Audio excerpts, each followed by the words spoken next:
Assalamualaikum warahmatullahi wabarakatuh. Kembali lagi dengan saya, Muhammad Andi Rais Wahinugroho, peserta Latsar CPNS Kementerian ATR BPN tahun 2025, Angkatan 31, Kelompok 4. Pada hari keempat agenda ketiga ini, saya mengikuti beberapa kegiatan.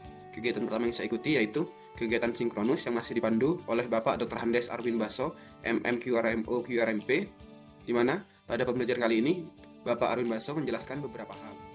Yang pertama, Bapak Arwin mereview tugas individu pada hari kedua, yaitu di mana tugas individu pada hari kedua tersebut mengenai peserta diminta untuk mencari dan mendeskripsikan isu yang terjadi di satuan kerja. Yang kebetulan pada hari ini, tugas individu yang direview adalah tugas saya, di mana Bapak Arwin Basso sendiri memberikan beberapa masukan terkait pengerjaan tugas ini, di mana masukan yang pertama yaitu terkait deskripsi isunya masih sangat kurang dan kurang detail.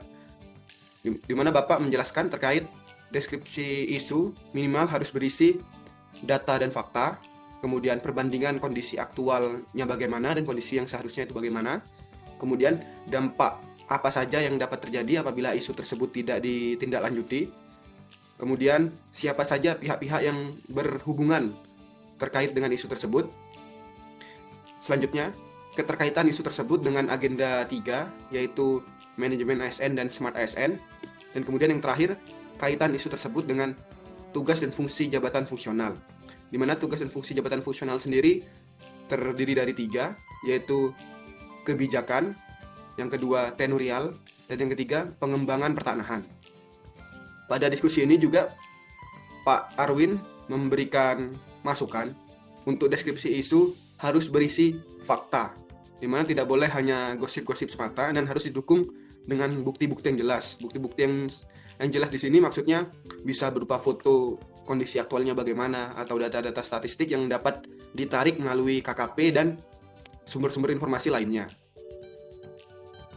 Kemudian Pak Arwin juga menjelaskan terkait isu-isu yang akan kita ambil sebagai topik aktualisasi itu harus sesuai dengan tugas dan fungsi jabatan kita sebagai jabatan fungsional, dan juga harus berkaitan dengan satuan kerja atau seksi atau bidang tempat kita ditempatkan. Untuk isu sendiri juga tidak boleh saling berkaitan atau memiliki hubungan sebab akibat.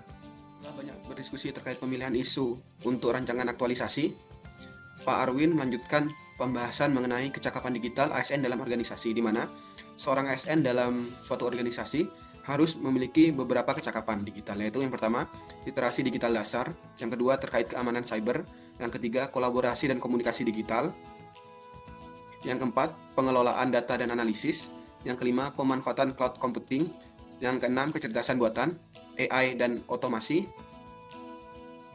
yang ketujuh, desain dan pengalaman penggunaan UX dan UI, dan yang terakhir, adaptasi teknologi baru dan pembelajaran berkelanjutan. Jadi seorang ASN diharapkan memiliki kemampuan-kemampuan tersebut agar dapat terus mengembangkan dirinya mengikuti perkembangan teknologi yang semakin canggih ini. Dan selanjutnya, saya melaksanakan kegiatan asinkronus, di mana kegiatan pertama yang saya lakukan yaitu mengerjakan tugas individu yang berkaitan dengan tugas hari kedua, yaitu terkait pemilihan atau menentukan isu yang terjadi di satuan kerja, di mana tugas pada hari ini untuk memperbaiki kesalahan-kesalahan yang terjadi pada tugas hari kedua berdasarkan apa yang telah didiskusikan bersama Bapak Arwin pada hari ini. Kemudian untuk tugas kedua sendiri yaitu terkait tugas individu, di mana saya membuat learning journal video ini.